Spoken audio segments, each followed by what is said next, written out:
everybody. We're live! And by the magic of Facebook, I was just over on my Facebook page announcing that I'm going to be live here. Here we are. We're live at Rythmia Fruits Restaurant. And I'm super excited to be here again this beautiful, sunny Sunday afternoon to talk to you guys about food, my passion. I'm going to wait a few minutes here and just do some small talk while I wait to see if anyone's joining us. And I can see people are hopping on right now. But I'm super excited. We have a super busy week here at Rythmia right now. We're fully booked, like standing room only, and we have an amazing, the Gambles are here, and they're going to be doing an amazing workshop series, and I'm super, super stoked about that, and I'm super stoked about all the guests that have been arriving last night and today. We've got tons and tons of people arriving today, and I'm super excited to introduce them all to my utilitarian philosophies, as well as our high vibration food and miracle meals here at Rythmia. And yeah, I'm just super grateful that I get to be here to offer you guys, a little bit of food inspiration every Sunday. So today, I think I mentioned, and I'm going to mention it in the description, but we are talking about lunchtime hacks. I think that's what we promoted this as. And we're going to I'm going to share a few quick recipes that you can make in bulk over the weekend, and then just store them in your fridge and freezer so that when you get home after a long day, you don't have to really worry about prepping anything. It's just going to be more about assembling, and that's what I'm all about. I'm all about assembly as opposed to real intensive food prep. That's always been my food philosophy when it comes to at-home cooking.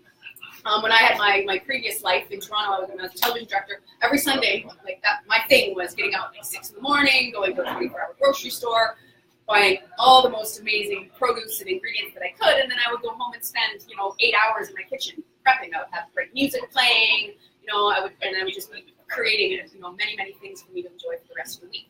And that really set me up for a successful, nutrient-dense, high-vibration meals for the rest of the week. I could pack some of the stuff that I prepared for lunch to bring to work instead of save me having to go out to restaurants and things like that, take out.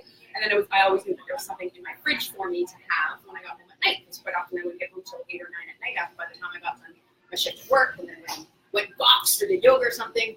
So I could come home and just throw some stuff on a bowl or in a plate and be done with it. I've got my dear friend Kenneth off to the side here again. I know you guys have met him many times. He's been helping me with all the setup, and he's going to be here to help support me as we go through these recipes today. And I'm going to get started because I realize I have a lot that I want to cover, and if you've been tuning in, you know that I talk quite a bit. So I'm going to try to keep this to about 25 minutes to 35 minutes, as I have, for the last few weeks. And now I think we've got a good amount of viewers right now, so I think we're going to get started. And so if you've been watching the last few weeks, I've used several different kitchen appliances in my lives here. We used the juicer the one day, we've used the high-powered Vitamix blender another day, and today the only electrical device that we're going to use is just a food processor. And this is just one that I picked up here at one of the department stores in San Jose, Costa Rica. Just a nice little at-home model. You could probably buy something like this at your your hometown hardware store for probably like $25 to $35. I like a 12-cup food processor. I find that is basic. It's a good size for most of what I do at home. 14-cup is always a bonus as well, but even if you can get a 10-cup, that's what I would suggest. And I like the food processor because it allows to keep a lot of texture in the things that we make, as opposed to the blender, the high-powered blender that we have been using, that really quickly makes purees out of a lot of things. And for today, we want to keep some texture. So the first thing we're going to do is something that I've been doing for many years. I taught this in many of my classes back in Toronto as one of the mainstays of the raw vegan diet, when that's really what I was all about. Because really, raw vegan food, what really makes it delicious, if you go to any fancy fine raw food restaurant, it's really about the sauces. And typically, when I'm doing like a big raw vegan dinner or catering event, there's probably more sauces than there are other components to the dishes. Because I like to layer those on, whether it's a cashew nut, bechamel sauce, a vegan pesto like we're doing today, a raw marinara like we're doing today, different types of hummuses, whether it's regular with just the regular lemon and tahini, or you can add in roasted red pepper or beet or spinach or roasted butternut squash. Like all of these different sauces really step up your average raw ingredients. So today we're going to do several sauces, and I'm going to get started right now, or I'm going to be talking for days. So the first thing we're going to do is the vegan pesto, and I've had my amazing team in the kitchen prepared all the ingredients for me today. So I'm going to show you right here on this little platter. It gets a musical introduction apparently. These are just the ingredients here, minus the olive oil that we're going to be using in this pesto. And I'm going to do in the food processor because I like texture. I like my pesto to have a little bit of chunk to it. You can get various textures in your pesto. Quite often we'll puree it super smooth, which is really, really nice for drizzling and for using on the plate, like for decorating plates, on pasta, if you're going to be using other components. But I like a little bit of texture when I'm doing the raw vegan pesto I'm going to be doing today. Traditional pesto is kale. Sorry, not kale. That's not traditional, but that's what we're doing today. Basil, pine nuts, olive oil, Parmesan, lemon, sea salt, olive oil. I don't know if I just said that. So that's pretty, pretty traditional.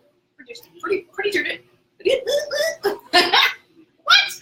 Pretty traditional pesto. We're doing it a little bit different today. So into the food processor. The green that we're going to be using today is kale, like I mentioned. So I've got about 4 or 5 leaves of kale here, organic kale that we just de-stemmed. And I like to, whenever I'm doing any recipe that has a lot of leafy greens in it, whether I'm using the food processor or the blender, I like to put that in first. So then all my other ingredients are going to sit on top of that leafy green and weigh it down, so that'll help with the blending process, as opposed to putting the leaves in last, and then they're just going to kind of, the air and the power of the blender is going to make those leaves float up, and it's going to be a pain in the butt to mix. So kale goes in first. Next key ingredient in our pesto is basil. Does the screen look really, that's funny, the screen just looked really dark, and that one's really light. I hope the audio is okay today too, guys. I had a couple of people sending me feedback that the audio wasn't very good. So hopefully it's a little bit better today. So I'm going to toss this basil in here. And the recipes, I promise, I will link to the recipes on the bottom in the comments after we're done this today, so you have the actual recipes. A lot of the recipes of what I'm doing today are available in my cookbook, Rythmia Miracle Meals, which is available here at the bookshop, most likely when you're here as a guest, but also available on my website through my online publishing order if you want to check that out. So kale and basil in there. Next thing we're going to add is pecans, whatever you want to call them. I like to use any kind of nut that I have on hand. Pecans are really tasty. Walnuts, really awesome. Almonds, super good. Pine nuts, if you can get them. Macadamia nuts, mix and match, whatever you like, whatever you have on hand, totally swap it out. And what I didn't mention is you could also swap out these greens as well. I like doing this this pesto recipe using cilantro. A little Spanglish on you. Cilantro instead of basil, or cilantro instead of kale, or swapping in spinach instead of kale. Like, swap out whatever greens you have. And pesto is a great thing to do when you have a lot of greens that are left over and starting to wilt. Just whip them up into a pesto and then you can freeze it, and then you're not going to be wasting those greens if they go bad. Arugula is also a really great green to have in a pesto. So we've got our greens and our nuts. The next thing I'm going to add in is garlic. So we've got 3 cloves of garlic. I like my garlic raw. I like it really potent. So I'm going to toss in, these are big ones, decent size. So I'm going to just toss in 2 of those. Set that aside. A little bit of lemon juice. So this is freshly squeezed lemon juice. So I've got a ramekin in a little dish that's pre-measured. But I want to mention, what I used to always do, and I used to do this at home, is on Sunday when I'm doing all my meal prep, is I will juice like 25 lemons and just store it into a jar like this. This is a nice jar that has a nice seal on the top, or mason jar. Couldn't remember that word. Those are really good because they seal really nicely. But I used to juice a ton of lemons, and then just keep that in the fridge, so I'm not always having to cut and deal with juicing lemons every time I need them for a recipe, because I use a lot. I also like to put this in warm water in the morning with a bit of cayenne, and that's what I do first thing when I wake up, and it just helps get my metabolism going, gets my liver, my digestive enzymes going. So juice in bulk. Lemon juice is a preservative. That's why we put lemon on things like avocado to avoid browning. It helps limit the oxidization of the fruit, because it is kind of like a natural preservative.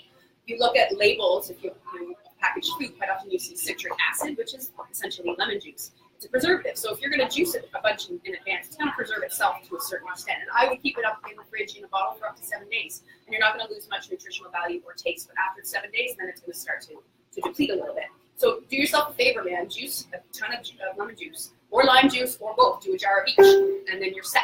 You're set for a week. So I'm going to take my pre-portioned lemon juice and just pour it in there. Add more or less, depending on how like tart you like the pesto. So that's that. And then the last thing is just a pinch of salt. No, that's not the last thing. I like that. Pinch of salt. Comment. Rhonda, I wish I was there eating. Oh, we haven't even made anything yet, but that's great. You should come down and see us, and you can eat all this food all the time. This is amazing. You got to show them all. I was going to say, you got to show them. Kenneth is now officially being my helper and sidekick. He's got a little chalkboard. He's going to write comments. So if you have comments or questions, Kenneth will write it on chalkboard and I can answer you. Now we got this. We figured out this Facebook Live. We're 4 weeks in. We got this. So before I add in my olive oil, I'm going to give this a quick blitz. Pardon me.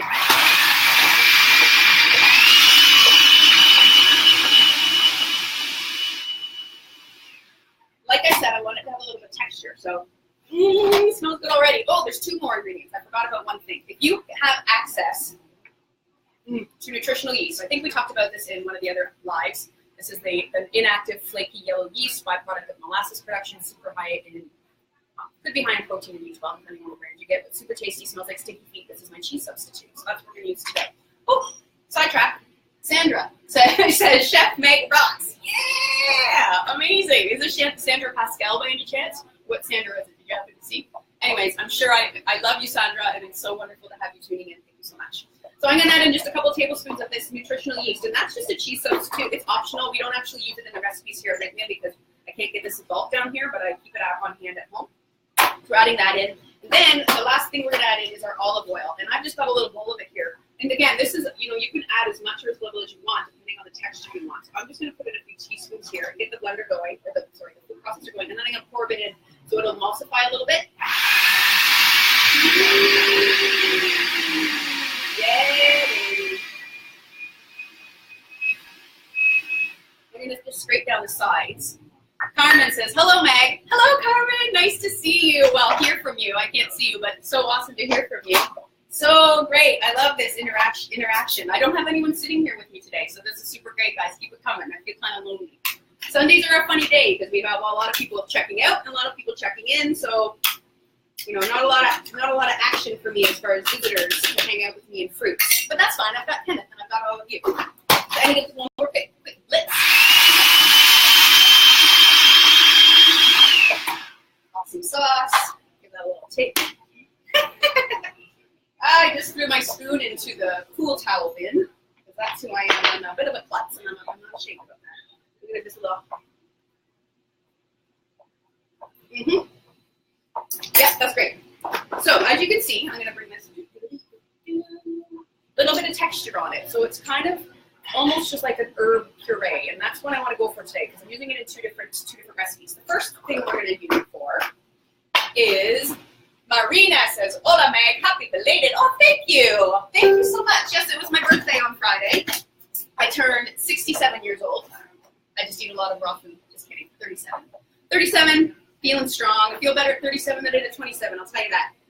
Super, super, super excited to have made it around the sun one more time. And I'm super excited about what's to come in the future and the coming year, the coming years. Super excited to meet all of you when you come visit us here in Costa Rica. You can celebrate all of your birthdays. I'll make you coconut cupcakes. That's the thing. If you come here on your birthday, I make you vegan coconut cupcakes that are pretty tasty. Right, Kenneth? Right. Yeah. Okay. So we made this pesto. Done. And the next thing we're going to do is we're going to make our noodles for it. Now, you can just throw this on your favorite pasta. Traditional Italian, pasta that you make yourself or buy or whatever. Choose your favorite pasta. You can use quinoa pasta, brown rice pasta. Here we use a lot of rice pasta for our gluten-free option, or zucchini pasta. Everything gets a musical introduction today. And what we're going to use for the noodles. Hi, Kimmy. Kimmy says happy belated Meg as well. Thank you, Kimmy. Is that Kimmy Grice? Is that Kimmy Koch? Oh, hi, honey. That's my dear friend from college back in Canada. So nice to see you. Thank you for tuning in.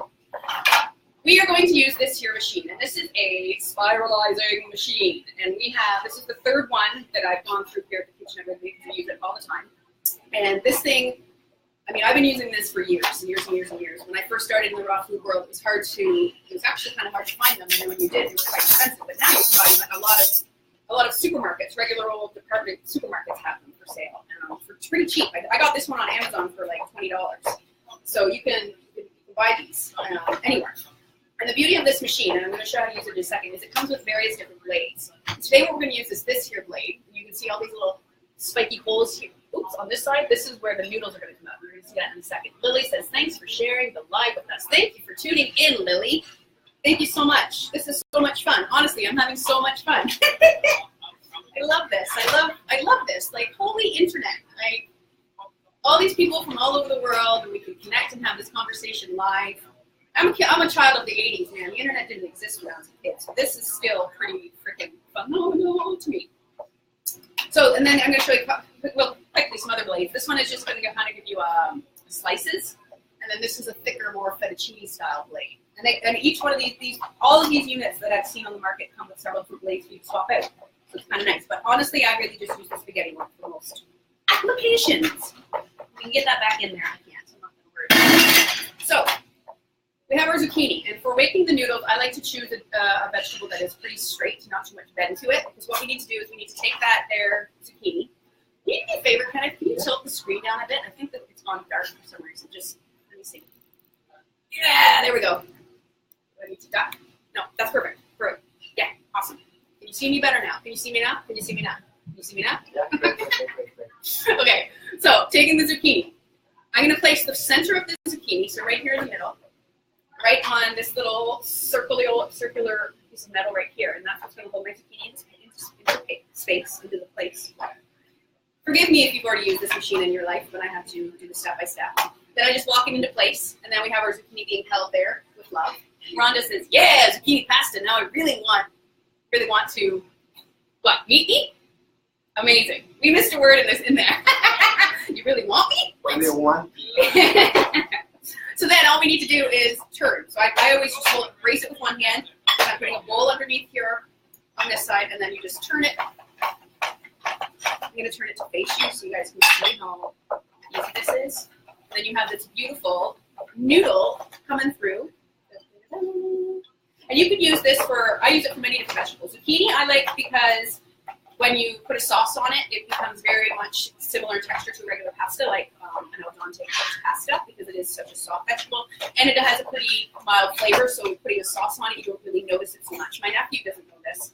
I have a nephew who doesn't like eating much green, and I have in the past, was it my nephew or was it my girlfriend's nephew? I can't remember, it was years ago.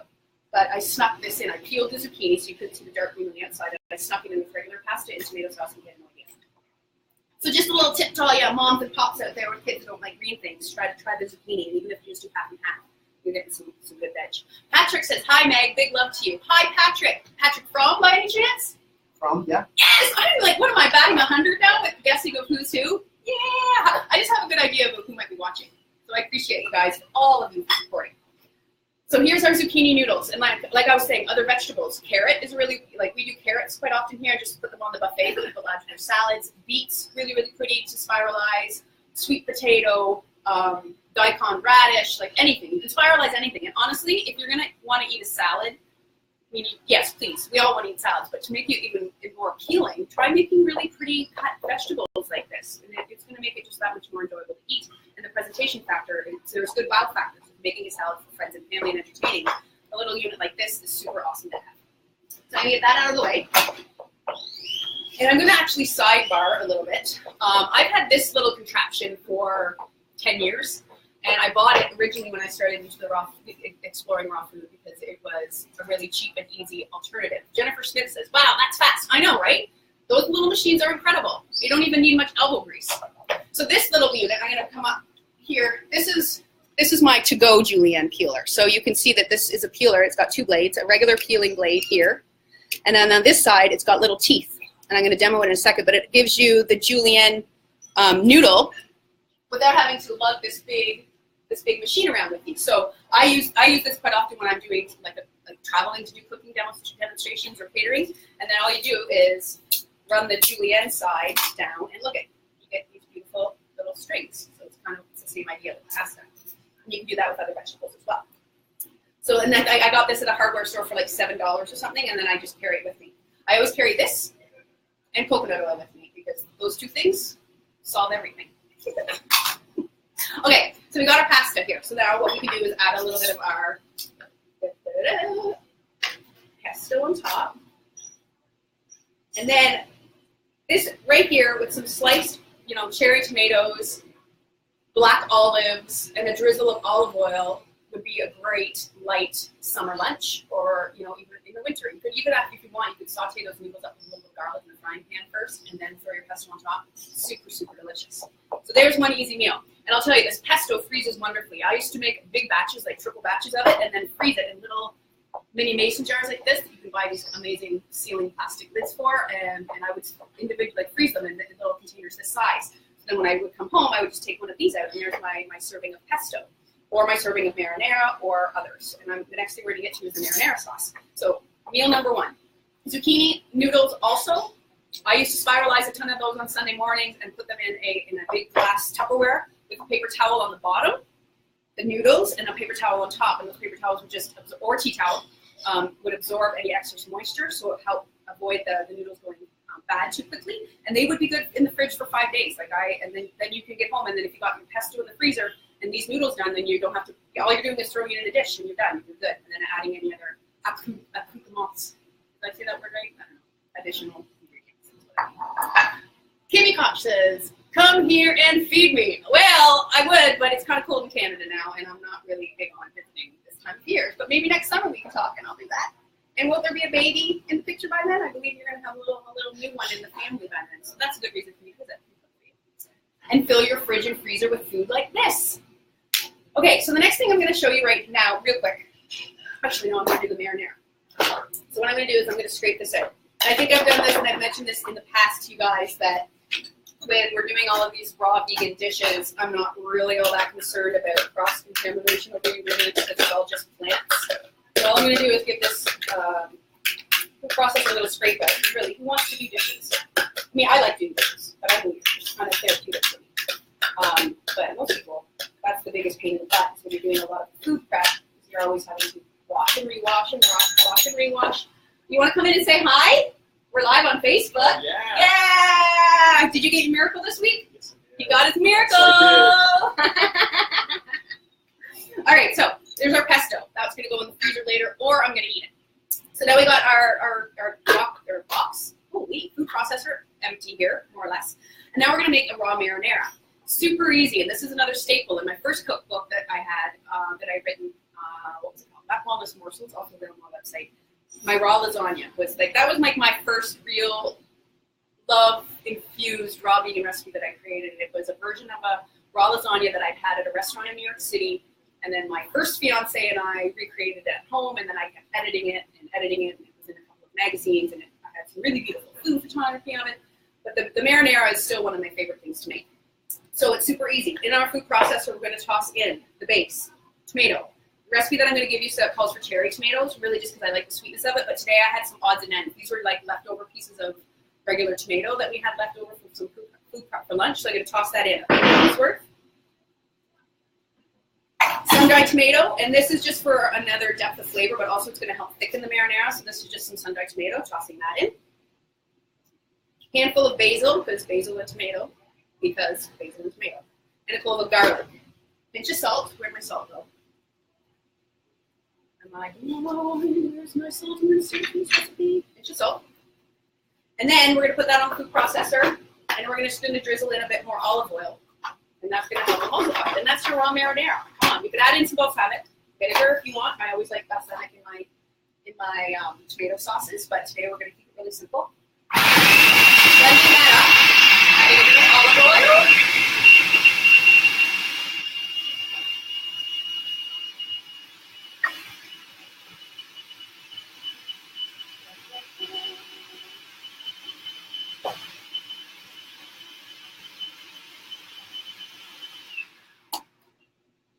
Oh, mercy. Come and have a sniff of that. Super yummy.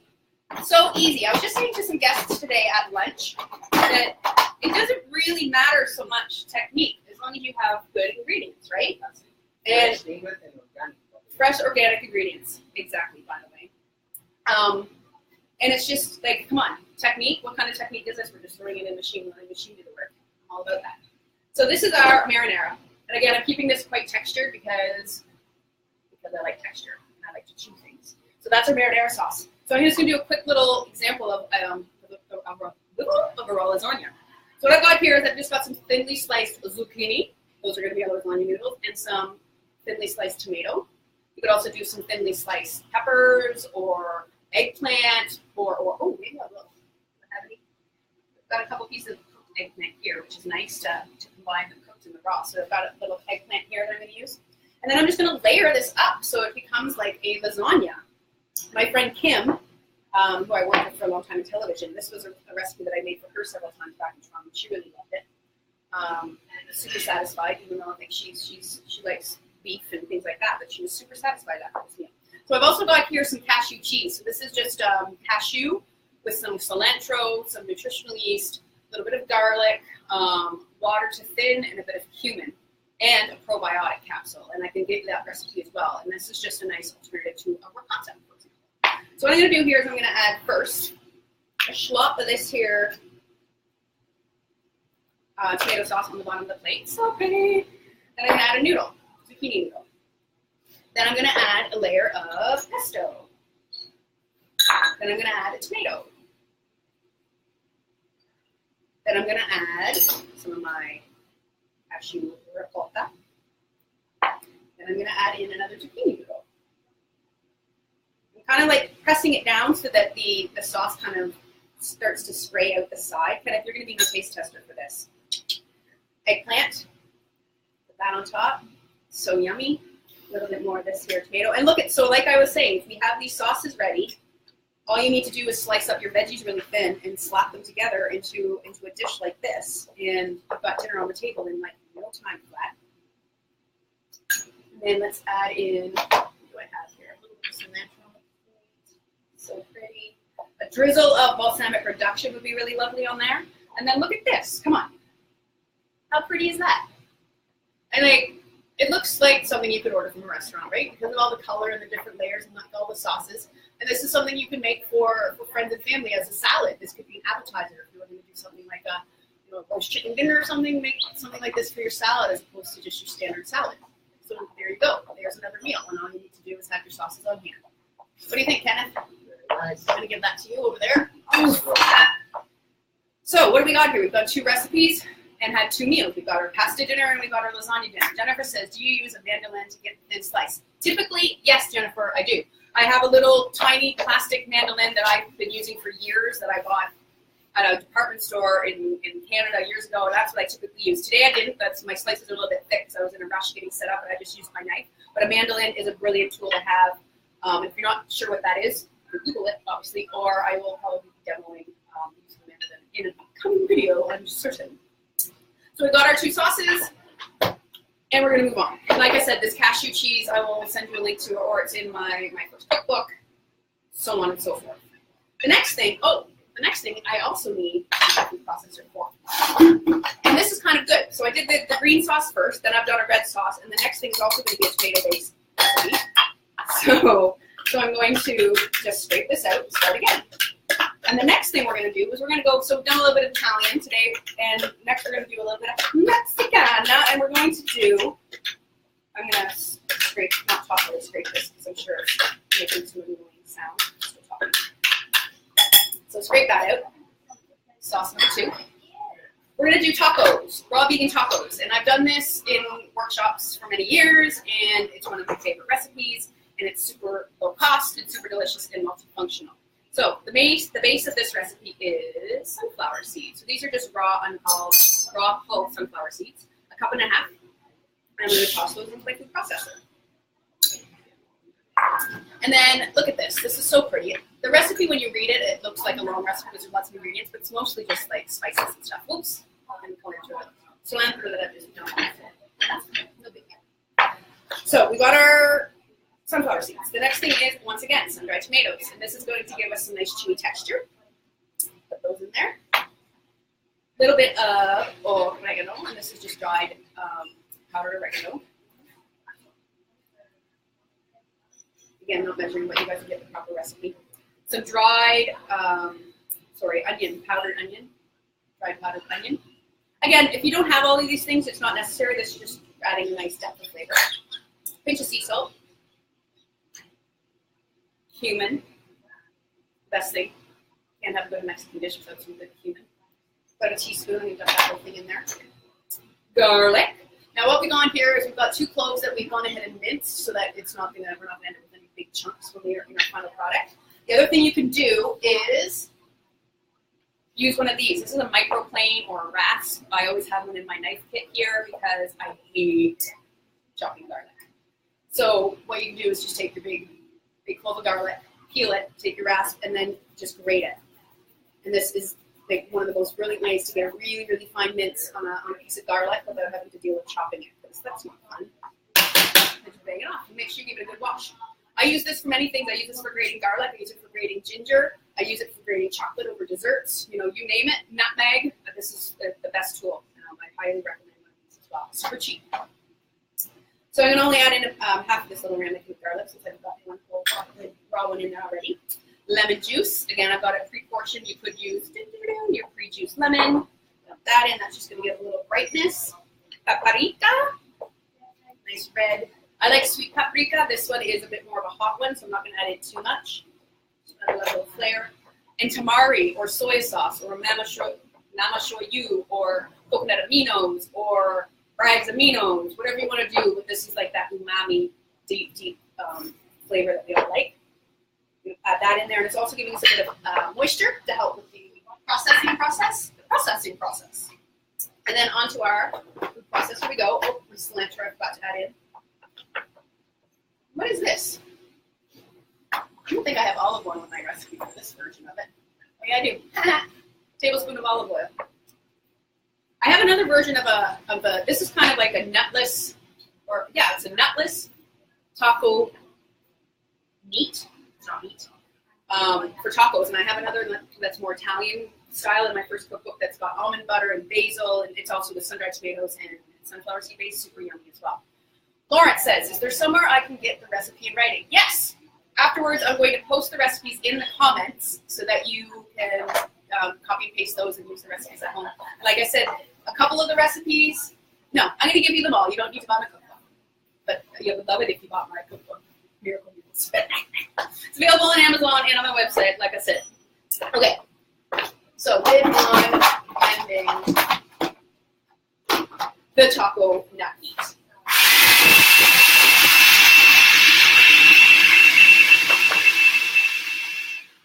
And again, with the food processor, scraping down the sides is sometimes a necessity. So I'm just scraping down the sides because everything kind of gets tossed about. I feel like I might need a bit more tomato in here, so I'm just going to toss this here around because I had it handy.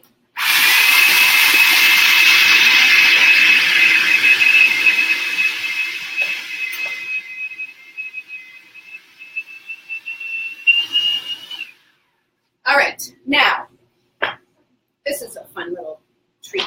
So we're gonna assemble some tacos here. Now we've got our taco meat. Ooh, look at this! It's so exciting. It looks like ground beef. I'm gonna come over there. Dun, dun, dun. You can see that it looks kind of like ground beef, like a taco ground beef filling. You can smell it, right? It smells. Mm-hmm. I pay him to do that. Just kidding. Well, we do. So this is our taco meat. But when I'm serving tacos, sometimes I like to do a little bit of a fancy little plating technique. So I've got half of that zucchini here that we used, and what I'm going to do is I'm just going to cut a couple of little slit in here. I don't know how well this is going to work since I'm using lettuce leaves for my taco shells, but I'm always using tortillas. This would work. I just cut a little boat in here, and what I would do is lay my tortilla in there. Or today, for this example, we're going to put our little lettuce leaves in there. And then, if you had a longer piece, you could put 2 pieces in here, and this would be a nice little holder for your taco. You don't understand what I'm saying? I'm going to see if I can make it work right now. So, add a little bit of our taco meat to our lettuce leaf. And you could use a regular corn tortilla or a wheat tortilla or whatever type of, I like to do a dehydrated flax corn tortilla, which we might do when I do my dehydrating class here. But what I did is I'm just going to spread a little bit of the taco meat on there. And what I've gone ahead and made here is a papaya red cabbage slaw. So this is just diced papaya with red cabbage. I put in some sesame seeds or sesame oil. So it's a bit of an Asian take on a slaw, and I'm putting that inside my taco. Pineapple and mango salsa would be really good with this, and avocado cream on top, some of that cashew cheese. And then what you can do is display it on your plate. Dun, dun, dun. In your little boat. If we had a nice long piece of zucchini with a couple of those in there, a nice avocado drizzle on top, that would be a really pretty way to display your taco. So again, this filler freezes really, really well. Again, do it in your little individual containers or bigger if you've got a family to feed. and it freezes really, really well. And the other thing you can do is if you have a dehydrator, throw it in your dehydrator in a thin layer that's about this thick, and let it dry out a little bit, and it's going to get even more texture, so it's meaty and chewy. And then you can just use it any way. Sprinkle it on your salads, form it into little balls, so you have like meatballs you could put on top of like that. Like a little ball of meat. Form a few of those and put that on top of your pasta, and you have this amazing, well-balanced, plant-based, high-vibration meal at your fingertips. Jennifer Smith says, awesome, Meg. I can't wait to play chemist in your kitchen.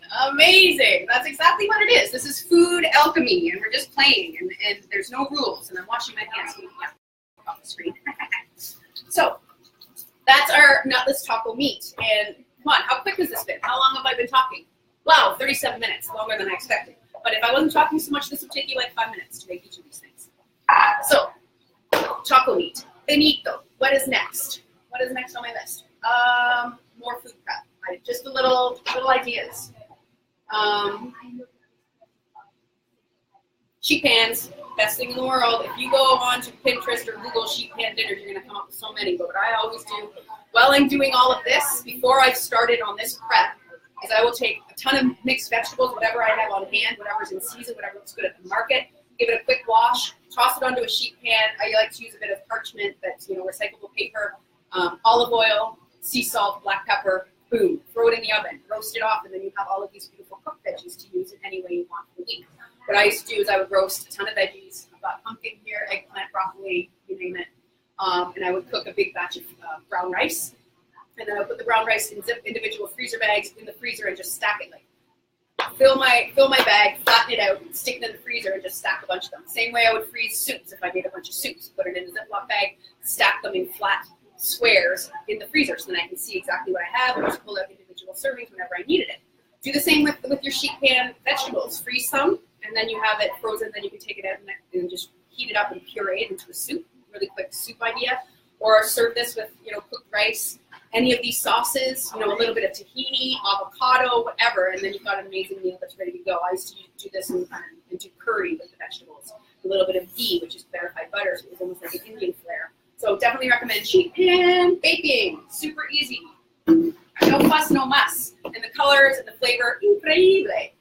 Another thing you could definitely do in advance is make a lot of burgers. I'm not going to go through the process here, but these are some lentil brown rice burgers. This is something we serve here on the buffet at Rythmia and my cookbook miracle meals.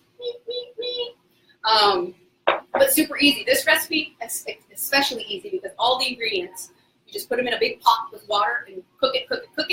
And then when it's done cooking, if there's any excess water, just drain it and then food process it and form it into these patties. And what I do when I'm freezing these individual burgers, because I usually always make like a double batch, is I would just take the individual burgers once they're cooked.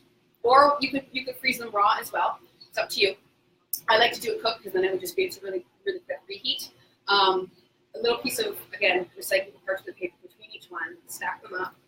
So this way you can take one at a time out of the freezer, parchment, and they're not going to be sticking together really great. I mean, it's the same way that if you buy box burgers, it's the same idea. But you're not buying box burgers. You're making them from scratch with love, with all ingredients that you know and appreciate. No preservatives or additives. Just extra love. So that is another idea. And then I would put those into a glass storage container or a big Ziploc bag. And I know I'm saying plastic and paper. Recycle the paper and plastic reuse. I wash and reuse my Ziploc bags over and over again.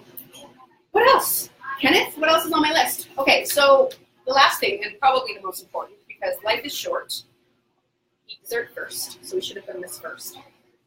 Is postres, or desserts. So right here I've just got a little smorgasbord of desserts. And these are all of the desserts that we serve here at Rythmia. I've got my gluten-free peanut butter bite. I've got some carrot cake bliss balls, and I've got some cardamom cookies here. All of these, I think, are available in the cookbook, but I will put these almost in the comments. But these are also really great things, especially these bliss balls. So these ones are a carrot cake bliss ball. I also do a chocolate bliss ball. I just created a chocolate mint bliss ball. What else do we do for bliss balls? We do a cookie dough ball. We have a lot of different frozen balls that we do. And I have the kitchen when we make them in bulk. We won't just make enough for that particular day. We'll make like double, triple, quadruple. Right now we'd have to make like 12 recipes because we have so many people here. But making extra So then we can put those into the freezer, and then we always have little poppy little snacks, whether for dessert or these things are, I mean, this is the base of this ball is carrots. So it's just carrots with spice and a little bit of raisins and vanilla and love. But this is a great little energy pop. So grabbing this in the morning with your green smoothie or your juice, or you're just running out of the house to the grocery store and you don't want to be hungry or whatever, these are great to have on hand. So make those on the weekends and freeze them as well. And this is a fun thing to do. You know, if you want to do like 4 different recipes, have your friends over, and you know, everyone make a version of it and then divide and conquer. You know, like I'll make the carrot ones, Kenneth will make the chocolate ones. You know, someone else will make a different one, and then we'll each take like a third of each home and stock our freezers. And then we've all got something sweet and healthy on hand. So I think that's all I'm going to do today. I feel like we've covered quite a bit. I feel like we've stocked your fridge. I know I've stocked mine, and I just wanted to show you how quick and easy this many recipes can be. I've got the recipes right here, so I'm going to send you these 3 for sure, and then I will translate. Some of these I'm going to have to translate and get these loaded up into the comments. In the meantime, I will go through all of the comments at the after show, and answer anything that I haven't had a chance to answer. And I look forward to next Sunday. I don't remember what I'm doing next Sunday as far as content, but definitely tune in. Tomorrow you can tune in to see Dr. Jeff. He's going to be doing a talk tomorrow evening. Please tune in for that. And definitely next Saturday, Jared will be back live at 2 p.m. Costa Rica time. I will be back here, same time, same channel. See you then. Thank you for watching. I love you all, and I can't wait to see you soon, wherever we happen to meet in this world. Ciao.